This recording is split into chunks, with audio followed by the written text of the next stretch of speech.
Okay, it's something you got to identify, but what is the pattern telling you? What is it doing? If I have a double bottom, if I have a wedge or a triangle, or I have ascending triangle, descending triangle, a cup and a handle, what is the market doing in that pattern? It's consolidating. In other words, the market's confused. You're starting to see patterns develop right now in the market. They're called topping patterns. So in other words, we're getting some pennants, we're getting some flags, we're getting some umbrellas, I call them, or rolling tops. You're starting to see things happen that are pattern driven. Why?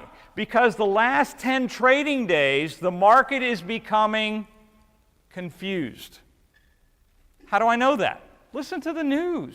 I mean, you know, and I'm not talking about the confused neurotic broadcast company, CNBC, but listening to the news. Look at volume. Look at what the market's telling you. Are there more buyers than sellers? And that's always a confusing statement because I know there has to be one buyer for every seller. But is the bias on the seller side or the buyer side? I quit using the term bull and bear because I really don't like animal type analogies about my money. And I started looking at the market as buyers and sellers, because buyers are bulls and sellers are bears.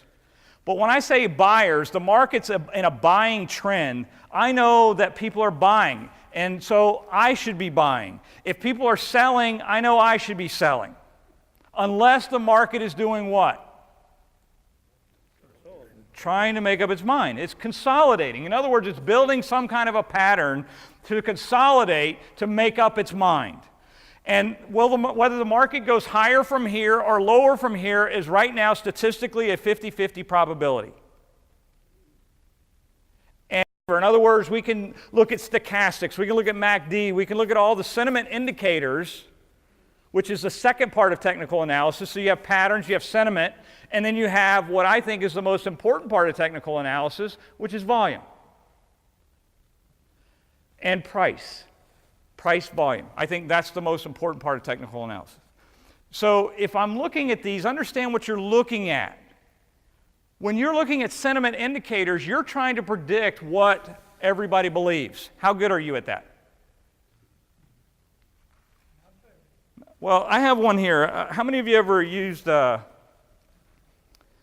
what's that guy's name? Wilder? Or Williams, percent R. See that right there on the bottom? That's Williams percent R. That's a sentiment indicator. Now, I stretched it out. I think the default is 14 periods. I use a 30 period. Why? Because it smooths the line out. It's not as herky-jerky back and forth. And what I find is that if I were to pop a scope right here, when it gets up into this, what they call a buy range up here into the top, what's already happened? Price has already moved, hasn't it? So it's more of a lagging indicator to sentiment. A forward leading indicator to sentiment would tell me right here that the market's transitioning. What's that? Is there an indicator that tells you that? Do this.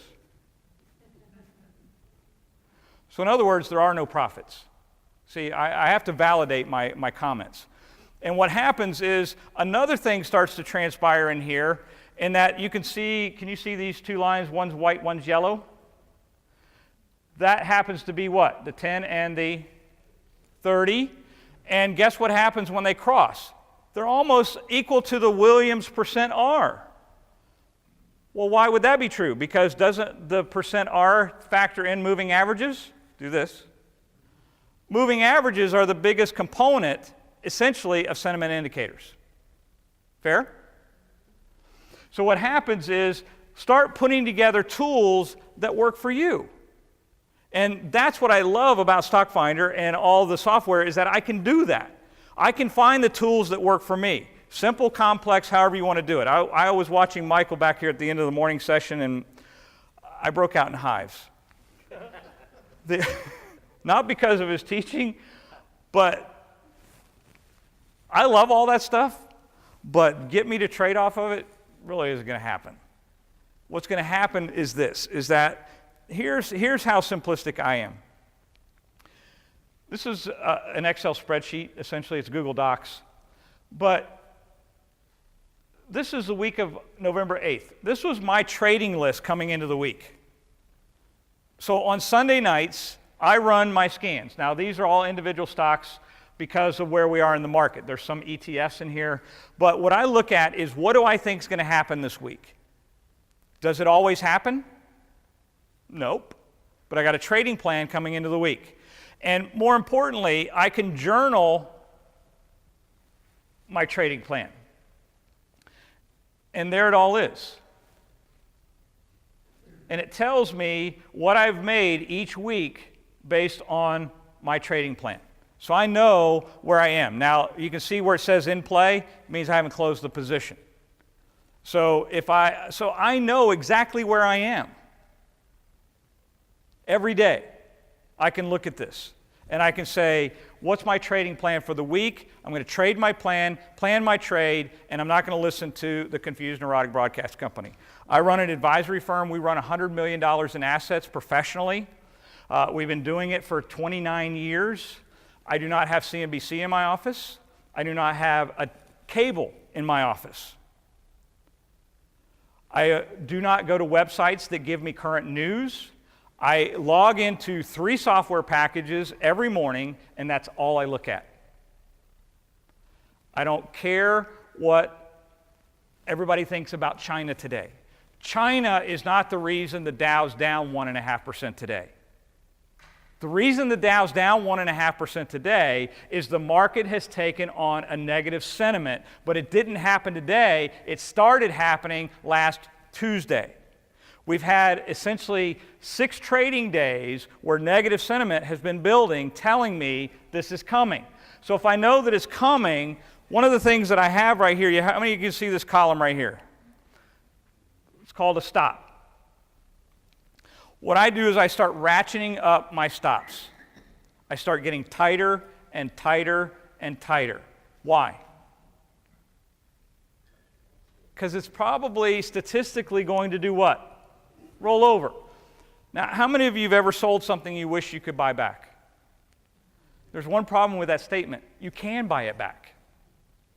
There's a second problem with that statement, is that psychologically you hate to buy things back you sold, because that would admit that you were wrong for selling it, and therefore you've never been wrong. Fair? Let me just ask your wife.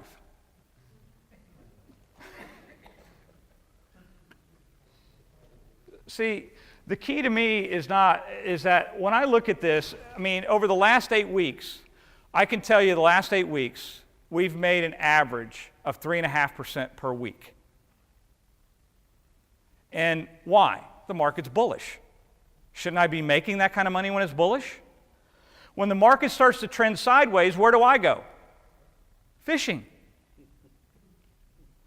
I will look at every morning, did the pattern change yet? In other words, did we break out of this consolidation? When we get out of the consolidation, I'm interested. I have been very bored since May the 11th all the way up until August the 27th.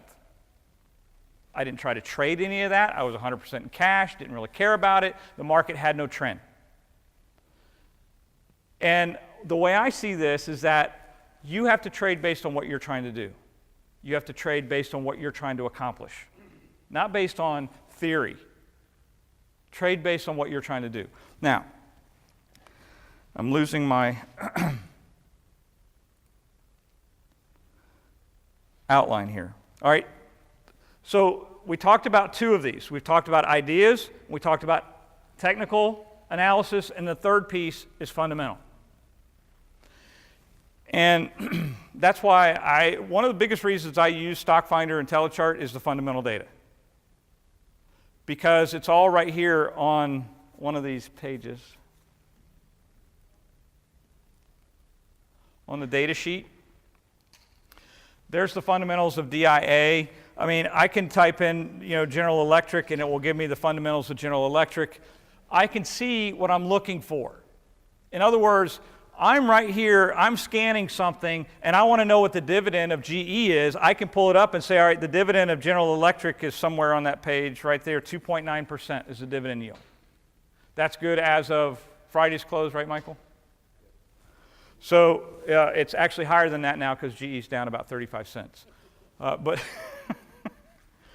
but the key to me is that I can do all of those things within here, and then I can pull this across, and even more importantly is I can scan by dividend. In other words, I can look at, and I can pull, this is the 50 most ETFs, and then I can come right here, and I have this right here now tells me what's the highest paying dividends within that list, which happens to be LVL, which is the Global Dividend Opportunity Fund. And I can go look it up, and I can own 5.2%. XLU is utilities. If I don't want to own utilities, can I go right up here and say, all right, give me utilities? And can I come inside of here and say, I want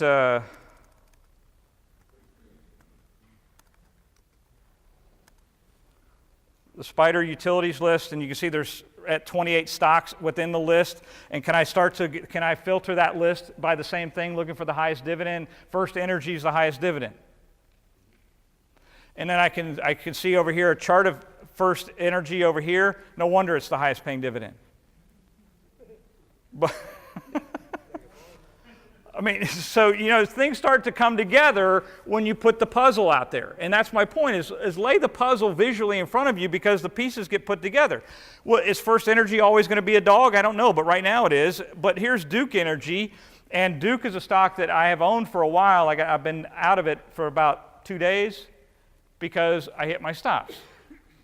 And so what happens is we bought Duke for a 7.1% dividend payment back when it was paying a dividend or paying that high of a dividend, and we watched the stock price go up. It's netted out about a 12.5% total rate of return for the period that we've owned it, which has been about 7 months. No magic to it. And some of you I know trade on 300% and 400% profit margins a day.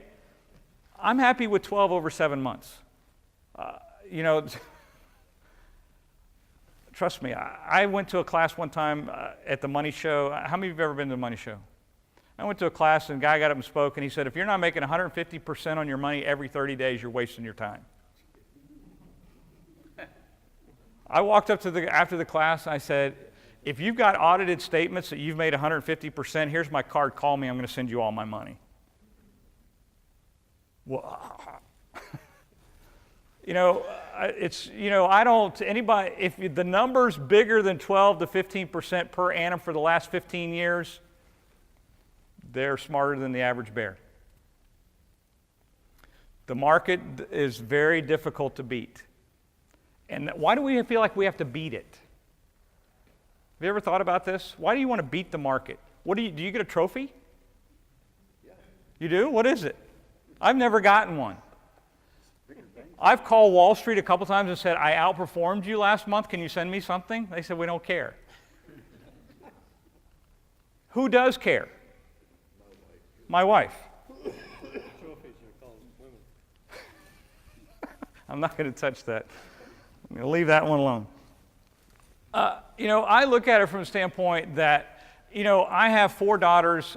2 are almost done. One's done with college. One's in her last year of college. I have 2 more that need to go to college. I need to pay for college. I need to pay for, I used to be able to have to pay for my house. But, my objectives have always been lifestyle. I want to manage my money for my lifestyle. I don't want to manage it so I can tell Michael I have more money than him because I know he has more than me. I mean, just look at him, you can tell.